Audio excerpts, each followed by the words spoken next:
So hiya and welcome back to the Crafty Duck Beer Channel. Yes, I said beer channel. Today I've got a guest, I've got Ryan, and we're doing whiskey. Yes, I know we're doing whiskey. But like I said in the last video, we are a bar and we do sell a lot of whiskey. We've got over 20 whiskies, and I kind of want to do the what even is whiskey and discover where it's from, what it is, and what all the different varieties are. So we're going to hand over to Ryan. And Ryan,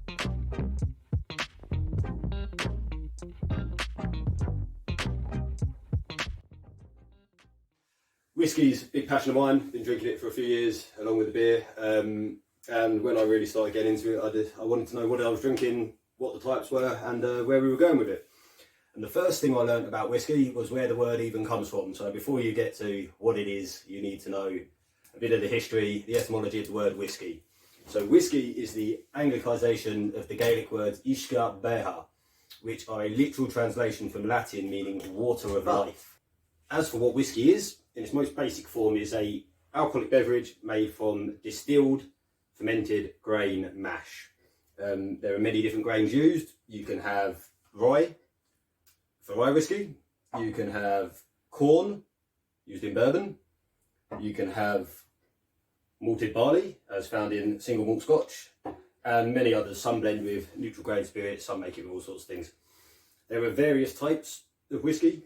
A couple I just mentioned there, and a few that I didn't. And the various types all depend on the process and the grains used. Got some tasting? Yeah? Wicked. We are going to start this one today. Sazerac Rye. Straight rye whiskey. So, rye whiskey, this is American, this is made by the Buffalo Trace Distillery. It is a minimum of 51% rye in the mash. It can have corn and barley and others in it, but it must be predominantly, hence 51%, rye mash. Barreled cask at around, what was it, 62.62% when it goes into when it comes off the still rather, and about 80% when it goes into the barrel. As it's straight rye whiskey, we know that it's been aged for a minimum of 2 years, as otherwise it would just say rye whiskey. okay. It's also not blended. Everything in this bottle is straight rye whiskey. But I digress. Oh, Rye whiskey. let me just give you a little look. It's kind of like a light copper, I suppose, in colour. Yep. Happy with that. So these are nosing glasses, I'm led to believe. Nosing glasses, supposedly trapping volatile aromatics in the tulip shape of the glass. 45% ABV.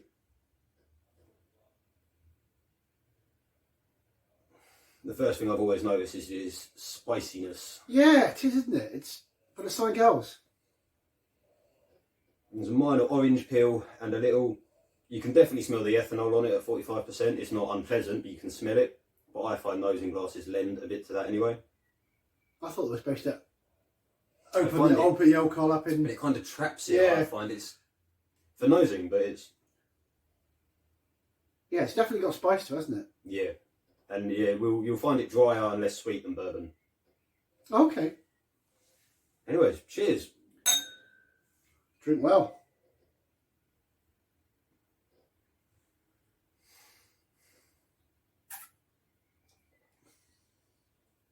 Oh, it's lovely.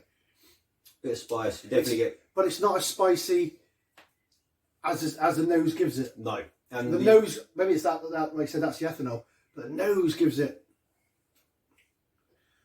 That's quite a lot calmer than I thought it would be. The oakiness is. It's not quite as upfront as bourbon, but it's drier.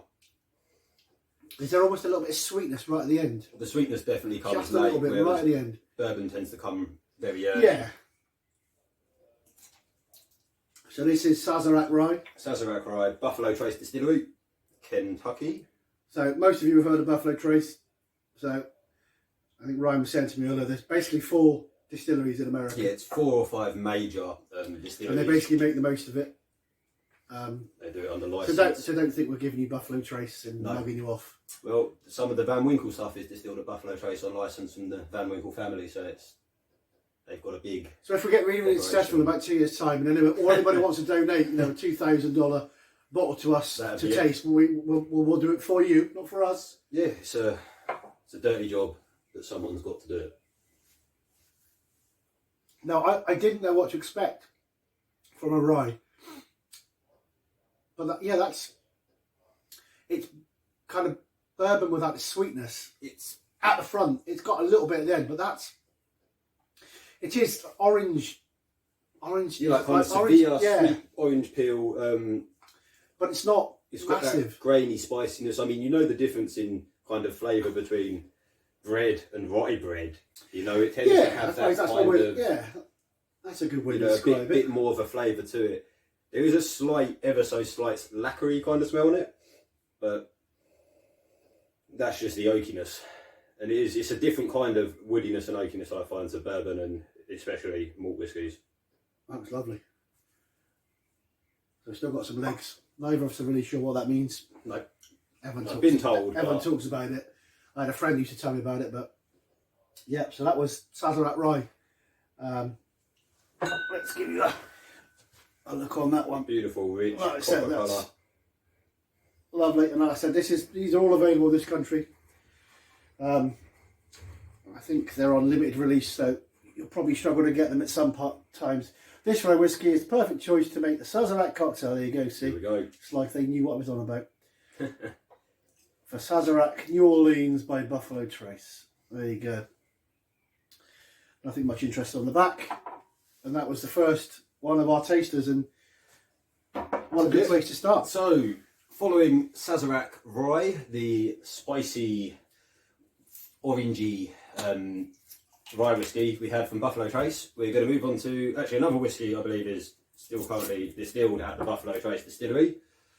We are going on to Eagle Rare Kentucky Straight Bourbon. So another straight. Another straight, again 2 years minimum, in oak casks. The interesting thing about bourbon and with rye as well is it always goes into new charred oak barrels. Okay. Every time they finish distillation and they go for aging, it goes in a new charred So I'm guessing oak barrel. with the old barrels, they go to Scotland. Scotland, Yeah. Japan, Ireland, even these days, all over the place. You do get some finishings with bourbons, and you do Okay. get a few things like that. Not with straight bourbon; they're very particular about what makes it straight bourbon. But yeah, the majority of their whiskey will go into a brand new charred, burnt out on the burnt out. inside oak barrel. Just quickly, because I know people always bring it up. Yes, Jack Daniel's is a whiskey. No, it is not a bourbon. It is a Tennessee whiskey, and the only difference between the two is that Tennessee whiskies are filtered through a layer of maple charcoal after distillation, but before barrel aging. Whereas bourbons can sometimes be charcoal filtered, but it will always be after barrel aging and with activated charcoal, which imparts zero flavour to the finished product. Just because I know people are going to ask. So, We're learning. Eagle Rare Bourbon, also I believe distilled at the Buffalo Trace Distillery. 10 years, I believe. Not that it says it on the front in big letters, aged 10 years. There you go, see? There we go, which means It's like you know what you're talking about. of all the bourbons in this bottle, because it will come from many barrels, which is an easier note to pick up on later, the youngest bourbon in this bottle will be 10 years old. Okay, So there might be some in there that are slightly older, slightly older. but they must print the youngest so they're not ripping anyone So off. we said that the last two are from Buffalo Trace. Would that be? I guess they've got separate distilleries for each of these companies, or Their distillery will just be producing a hell of a lot just a of bit. whiskey. This can often be done in column stills, which is a bit.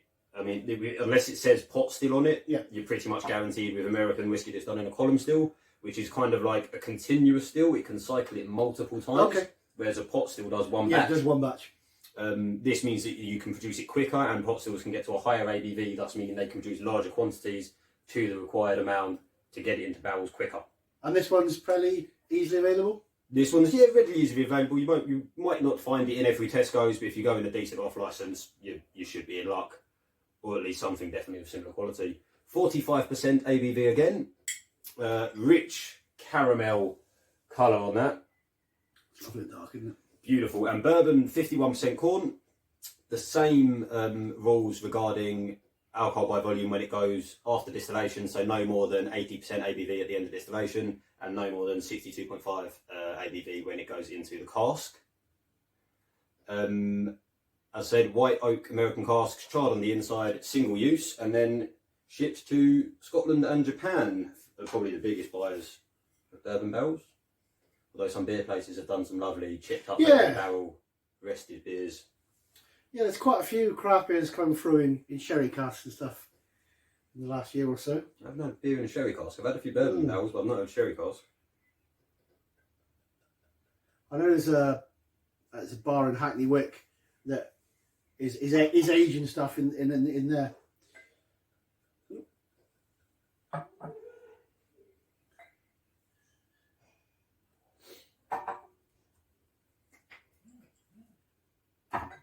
The pour's a lot lighter than the boilers. Again, it's nice and coppery, I suppose. Eagle Rare, 10-year-old. It's got slightly more amber hue than the other one. It's a bit richer in colour, not as translucent. Well, no, it's still translucent, but not as kind of light in colour. It's definitely still translucent, but not as kind of light in colour. It's definitely deeper. The nose instantly isn't as spicy, and there's a slight hint of marzipan is the first thing I've got off the back. Okay. Of that. But I still got a little bit of spice. It's not as but spicy. Not as. I always get maple and marzipan on bourbon, especially on this one. This is why Ryan's here, because you can smell what's really in there. And to me, I find, yeah, that was a bit. It's hard. I suppose it's your nose gets used to it, doesn't it? It's a bit like wine tasting. I've done wine tasting courses, and I drink more wine. I can pick more things out of that, but it's when you've done it regularly, and it's not only that. Once you've got more things to compare it to, yeah, when it becomes much easier. Leather, I like that one. Leather. What does leather taste like? See, I understand leather as a smell. Yeah, because you get it on cigars quite a lot. It can be kind of leathery. Okay. Yeah, it's definitely a sweeter smell than the Sazerac, but I think it's still got a slight spice to it. I'm really getting marzipan on it today. Okay. No, I mean, you can do it with these. No, you can put this on your hand and rub it until it dries, and you should get the oils. Okay. So I think I haven't done it before. So let's do that. And just rub your hands until they're dry. And once they're dry, wow, there's your marzipan. Yeah, you get it now, yeah? Marzipan. I've never done that before. I've seen people do it. That's wow. I can still smell some of my tattoo moisturiser on my hands. That's probably not going to be helping with that one. Marzipan. Yeah. But no, that's supposedly the remaining oils and stuff. Oh, okay. So that's changed everything. So I'm guessing when I go back in for the smell, it's gonna. Yeah. Oh yeah. Wow. That's insane. It's definitely marzipan's the first one I got off that today, but as for the taste, I'm going in. Cheers.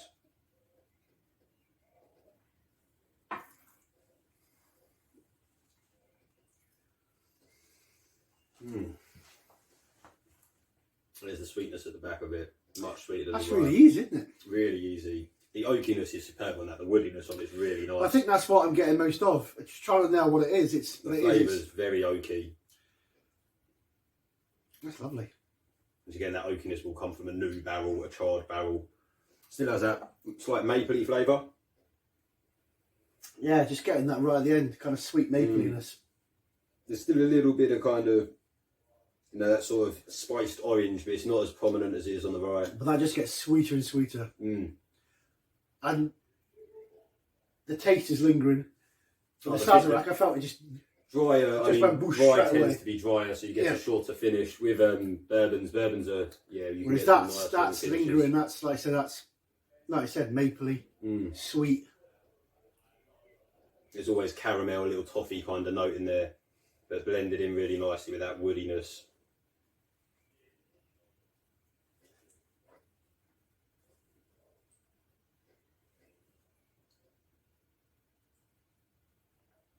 Don't even feel like you're drinking 45% with it though. Yeah, that's just really, really easy to drink. The Sazerac was lovely. It kicks back a bit though. Yeah. I just like like I said, the lingering kind of... I suppose if I didn't like it, that lingering thing would be quite annoying. Yeah, it's well, that's... Bourbons do tend to be quite full-bodied, whereas ryes can be a bit lighter. I suppose that's the reason ryes were